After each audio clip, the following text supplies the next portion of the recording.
In a galaxy ruled by arrogant aliens, humanity mocked and Cytolina unleashes a shocking rebellion. Ambassador Marcus Kane exposes a sinister plot, severing ties with the Galactic Concord in a blaze of defiance. As chaos erupts and hidden fleets awaken, Earth reveals its ancient legacy, guardians of the stars. What secrets fuel their rise? Dive into this epic tale of betrayal and triumph, and like and subscribe to our YouTube channel for more captivating videos to inspire even more amazing content.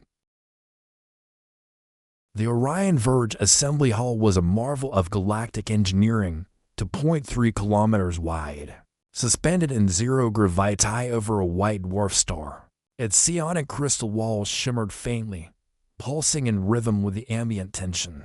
9 species of the Galactic Concord filled their elevated thrones, each wrapped in luxury and arrogance. They spoke in clipped murmurs, translated in real time by integrated neural networks, and every whisper bled disdain for the one race seated at the lowest tier: humanity.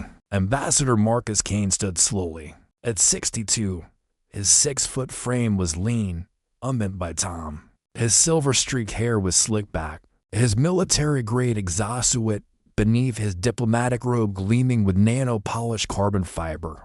A long scar ran across his left cheek, a reminder of the rogue asteroid strike he survived during his early days. As a pilot near the Nairos belt, the murmurs died. The floor recognizes Marcus Kane, envoy of Terra Prime, drone the chamber AI. He didn't wait. For 25 years, Kane began, his voice steady, amplified by a micro-resonance chip embedded in his throat. We've been the workhorses of this council. We protected 38 trade lanes, eliminated 90 to pirate cells, and donated over 18,000 teratons of adamantine for your fleets. The crimson-skinned Clithorans clicked their mandibles impatiently. And still, Kane continued, eyes burning, you deny us equal voice. Today, that ends. Overseer Vaxilon, a 3.1-meter-tall brute wrapped in obsidian scales, leaned forward, all 6 clawed arms tapping. Sit, Kane. Temper tantrums don't suit mammals. Kane stepped forward, pulled a data slab from his chest harness, and hurled it onto the central platform. It projected a hologram, 5 human colonies marked for strategic resource reacquisition. An annexation plan stamped with the Concord's blood-red seal. Caught in your own game, Kane said. These worlds house 92 million of our people. You plotted to steal them. Vaxilon stammered, a simulated proposal, not approved. Kane's fist slammed the pedestal. Enough lies. The chamber's psionic crystals flashed crimson as Lieutenant Zara Cole stepped beside him. Her cybernetic arm clicked, deploying a compact disruptor rifle. This isn't diplomacy anymore, she said coldly. It's self-defense. Kane's voice cut through the charged silence. Effective immediately, Terra Prime withdraws from the Galactic Concord. Silence held for a single breath. Then, chaos. The silence shattered like glass under a sonic cannon. Crystalline walls flickered, their psionic glow dimming under the weight of the moment. Alien delegates erupted in a cacophony of protests, hisses, screeches, and flashes of bioluminescent fury. The Zorvik delegate rose, his mantis-like frame twitching. You walk away now, and you doom your species. Kane didn't blink. We've walked through hell. We won't crawl through your lies. Beside him, Lieutenant Zara Cole stepped forward. Her disruptor rifle remained lower, but her stance was pure battlefield, shoulders squared, feet planted. At just 30, she had logged over 160 combat missions and had lost her real arm during a raid on Arcadia 7. Its replacement, a tactical-grade military prosthetic with micro tools, EMP shielding, and shock dampeners, hummed quietly as she activated its holo emitter. A moment later, the chamber filled with tactical footage. One feed, human marines storming a Xylar warship, clearing its bio-hallways in less than 43 seconds. Another, Earth's medtech team stabilizing Torgoth infants during a plague that wiped out 12 of their kind. Remember this, Zara snapped. We saved your borders, held your fleets together with duct tape and grit, and you planned to strip us of our worlds. The Valor Collective, normally ethereal and unreadable, flashed a deep violet of guilt. Jelka, the Torgoth overseer, waved two of her 8 tentacles dismissively. Your fleets are obsolete. Scrap metal. Without us, you'd still be planet-bound apes. Kane chuckled once, cold, humorless. You're still under the illusion we've shown you everything. From his wristband, he triggered a pulse command. Every Concord-controlled screen across the chamber blinked black. When they returned, a system message scrolled in red. Unauthorized access. Human network purge complete. Terabytes of joint military schematics, navigation data, and Concord-wide resource maps. Gone in under 7 seconds. Vaxilon's scales flushed black. You'll cripple trade lanes, he barked. We build those lanes, Kane said. We'll build better ones, without parasites riding shotgun. The 6-person human delegation moved as one. Backpacks sealed, visors deployed. Kane gave one last look to the room of alien rulers. History will remember this day, he said. The day humanity stood up and walked out. Their boots echoed like thunder as they left. The chamber descended into madness. Alien delegates shouted in a dozen frequencies. Security drones hovered overhead, scanning for threats. Valor mist beams flared in pulsing waves of violet and orange, panic and confusion. Jelka slapped the chamber floor with 2 of her massive tentacles. Seal their ports. Seize their trade ships. Too late, hissed a Zorvik tactician, her antennae twitching with dread. All human vessels went dark simultaneously. Over 1,100 ships, gone off the grid within seconds. On a private side console, Vaxilon slammed a scaled fist into the holo interface. Trace their signal purge. Retrieve the schematics. Reauthorize access. No use. The chamber AI responded flatly. Human encryption has transitioned to a non-Concord protocol. All systems fragmented, all traces purged. The implications hit like a plasma shell. In under 7 seconds, humanity had severed its data pipelines, erased its blueprints from Concord archives, and locked out every shared AI channel. Over 27.4 terabytes of critical military data, erased with surgical precision. The Clitheran envoy screeched. How could primitives execute a Class Zenith Purge protocol? They wrote it, came the reply, from an unlikely voice. Counselor Vexen of the Valor stood slowly, his amorphous body folding into a humanoid shape out of respect. They developed that Purge code 15 cycles ago, gave us a stripped-down version. We thought it was insurance. It was a warning, Jelka growled, her tentacles twitching. And we ignored it. Across the galaxy, alarm systems blared. On Concord-controlled stations, human-installed tech, gravitae stabilizers, shield arrays, even medical replicators, began shutting down. Over 60% of border colonies relied on human systems. Entire sectors flickered offline like lights in a dying city. In the silence that followed, Overseer Vaxilon leaned back, 6 arms folding across his chest. They just cut the galaxy in half, he said bitterly, and none of them could stop it. Thousands of light years away, beneath the Martian crust and a subterranean command center known as New Avalon, the air trembled with anticipation. The war table flickered to life, a 3D map of the Solara expanse stretching across the room. 12 red markers pulsed across hidden sectors, each representing one of humanity's black site shipyards. General Lena Voss stood at the helm, her jet-black uniform sharp as her voice. Kane's team is clear of Orion Verge, she said. Initiate Operation Eclipse. Full deployment. No delays. Around her, command officers moved like clockwork. Operation Eclipse had been humanity's contingency for over a decade, built in secrecy.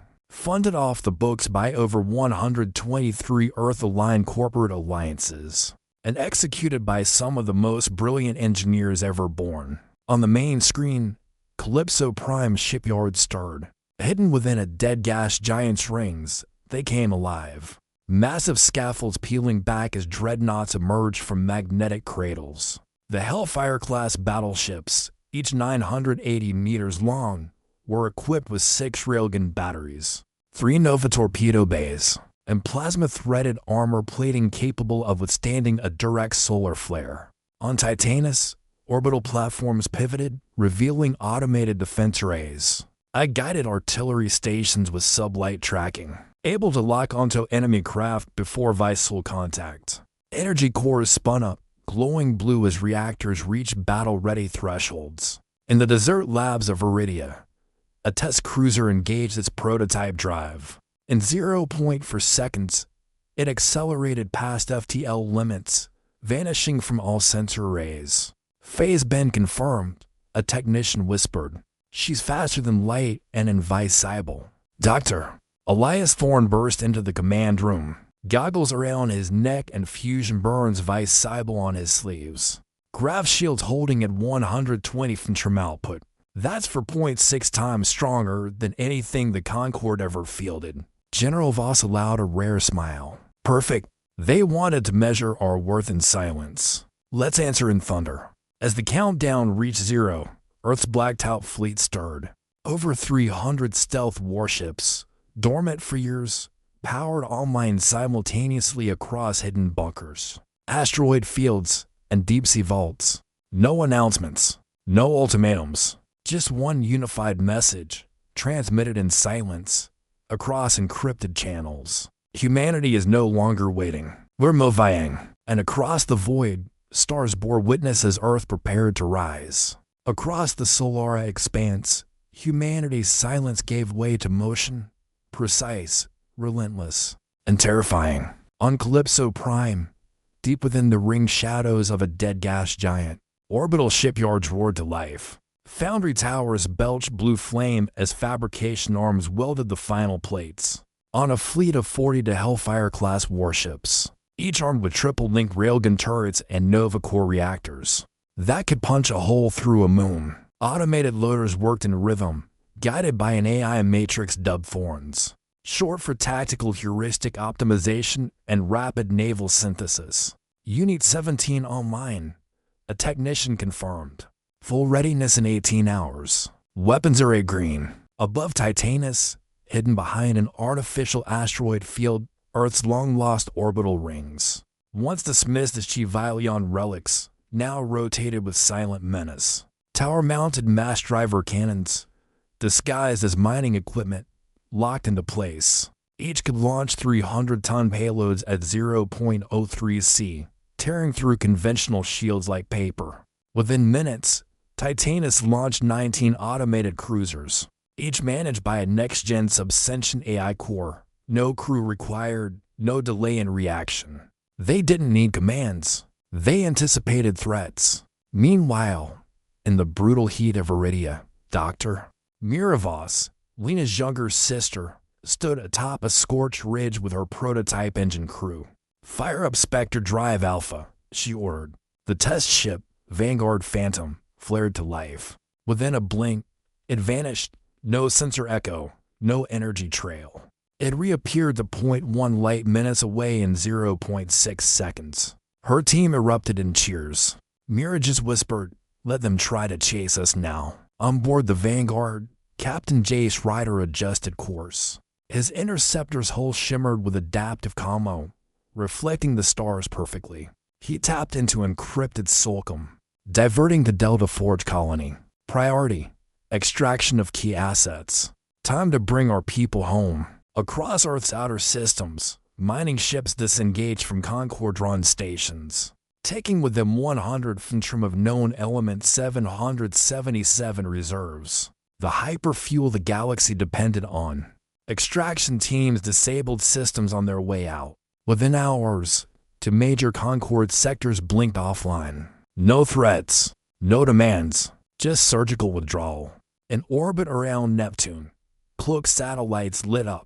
300 ships now confirmed active. The galaxy had no idea what was coming, but Earth did, and Earth was ready. In less than 6 weeks, the cracks became fractures. Without human patrols, the outer sectors of the Galactic Concord, once fortified and flowing with trade, descended into chaos. The Xylar Marauders, long thought broken, surged back into the void, striking with surgical brutality. In just 42 days, They overran 17 Concord outposts, looted 11 fuel depots, and obliterated 3 orbital colonies. The worst part, no one came to help. The Council's fleets, vast but outdated, moved sluggishly compared to the nimble Terran designs they once ridiculed. Defense algorithms jammed, auto-targeting systems failed. Why? Because 64% of them had been built or calibrated by humans. In the Concord's war room, panic simmered under protocol. Element 777 stockpiles are dropping fast, barked the Zorvik logistics officer. We're down to 18% of operational reserves galaxy-wide. Jelka, Torgoth Overseer, Revi you to report with grim clarity. Without resupply from Earth colonies, we'll be grounded in a month. The Valor envoy, Vexen, stood motionless, then spoke in a slow, echoing hum. They didn't just leave. They pulled the keystone. Desperate to understand, Valor researchers dispatched a quiet observer to Terra Prime. He passed through the system undetected, barely, thanks to an experimental cloaking field. But what he found wasn't desperation or chaos. It was revelation. Beneath Terra's polar crust, he found the ruins of a forgotten complex. Its symbols older than any Concord race. Inside were records, encrypted but familiar. DNA traces confirmed it. Humans hadn't joined the galaxy. They had returned to it. The Terrans were once Star-Wardens, protectors from a galactic dark age long buried in myth. For millennia, they had vanished, forgotten, until rediscovered by the very races they once uplifted. The Observer's final report was chilling in its simplicity. They hid their legacy. They hid their strength. And now, they remember both. By the time it reached the Concord, 5 more border systems had gone dark. And for the first time in generations, the Council realized the truth. They hadn't lost a member. They had awakened a force they couldn't control. The peace offer arrived in a silver-housed diplomatic capsule, escorted by the Concord emissaries and a dozen honor guard drones. It was polished, ceremonial, meant to signal humility. Humanity saw it for what it was, desperation. Inside New Avalon's command hall, Ambassador Marcus Kane read the Concord's terms aloud. Immediate full membership, access to High Council votes, military collaboration reinstated, technology exchanges resumed. General Lena Voss didn't even look up from her console. Too little, too late. Kane turned to the gathered council of Earth's core leaders, military, economic, scientific. They're offering what we begged for 25 years. Now that their borders are crumbling. Doctor, Thorne scoffed. They want us to prop up their failing systems with the tech they once called reckless. They need our Element 777, our railgun codes, our AI cores. They don't want allies. They want crutches. Kane activated a comm loop link. His image appeared in full across the Concord Council chamber. He didn't smile. He didn't raise his voice. We bled for your colonies. We fought your wars. You called us animals with tools, and still we stayed, hoping you'd see our value. He leaned forward, tone like cold iron. Now that your fuel is gone, your shields are failing, your outposts burn. Now you come crawling. Vaxilon's 6 arms trembled, unseen behind the projection feed. We extend this offer in good faith. No, Kane said sharply. You extend it in fear. With a flick of his wrist, a final message replaced his face. Humanity does not return to chains. Contact us as equals, or don't contact us at all. Transmission ended. Across the galaxy, the message was replayed in every major port, on Concord news feeds, on alien vessels stranded without Earth tech, in halls where humans had once been mocked. Now, they were feared, and fear had a new name, Terra Prime. The Concord called it a containment maneuver. In reality, it was a show of power, a final attempt to intimidate humanity back into submission. 80 warships, armed to the fangs, emerged from slipstream space near Pluto's reach, forming a full spherical blockade. Each vessel bristled with standard Concord armaments, ion cannons, plasma flight batteries, and shield matrix projectors. It was the largest coordinated fleet deployment in Concord history, 80 ships, 30 to support vessels, 11 command cruisers. It lasted exactly for minutes. As the alien fleet assumed orbit, Concord Commander Selvar issued a single broadcast. Terra Prime, stand down. Submit to Council authority. You have 1 cycle to respond. He got his answer in seconds. The blackness of space shimmered and then cracked open. From behind Neptune's dark side, 300 decloaked Terran warships decloaked simultaneously. Their hulls reflected no light, their energy signatures masked by distortion fields generations beyond Concord design. They weren't just warships, they were ghosts with teeth. At the center floated the TNS Vindicator, a command dreadnought over 1.2 kilometers long. Its railguns extended like jaws. Admiral Rex Talon stood on its bridge, arms behind his back, expression unreadable. Broadcast this, he ordered. Across every Concord frequency, Talon's voice echoed. You brought a hammer. We built a storm. A second later, a plasma lance from the Vindicator fired not at a ship, but at a nearby moon-sized asteroid. The shot hit with pinpoint precision. The rock, over 700 kilometers wide, cracked in half like glass under pressure. The detonation rippled across space. The message was clear. Earth's weapons could erase fleets or planets. The Concord formation broke. Not slowly, instantly. Command ships reverse thrust. Support craft scattered like prey sensing a predator's shadow. The once proud fleet disengaged without a single return shot. Talon's eyes narrowed. Let them run. No pursuit. No gloating. Just silence and the cold glow of tactical supremacy. For the first time in recorded galactic history, the Concord had retreated without a fight, and behind them, Earth's ships re-engaged stealth mode, vanishing like wraiths into the dark. The message wasn't just power, it was control. The galaxy no longer owned humanity's place among the stars. Humanity commanded it. 6 days after the failed standoff at Pluto's reach, the Galactic Concord met in emergency session. Only 7 of the original 9 races were present. Tad had withdrawn in silence. Their homeworlds overwhelmed by pirate factions once held at bay by human patrols. What remained was a council haunted by silence. In the hollowed hall of assembly, Valor Envoy Vexen broke protocol. No translator, no preamble. They were never our underlings, he said, his voice rippling like wind through fog.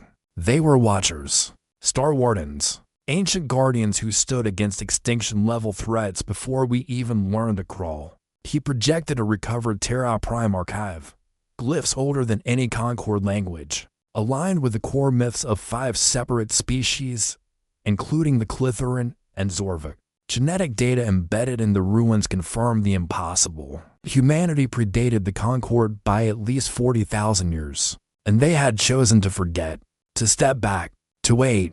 Now they remembered.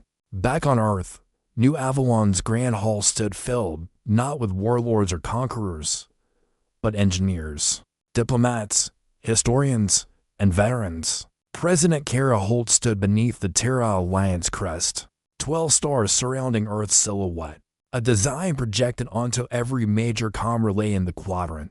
We do not seek thrones, she said, addressing not just Earth, but the galaxy. We do not return to dominate. We return to restore balance. Behind her, holograms flickered to life. Human ships escorting refugee convoys from collapsed Concord sectors. Advanced terraforming modules deployed to revive dying planets.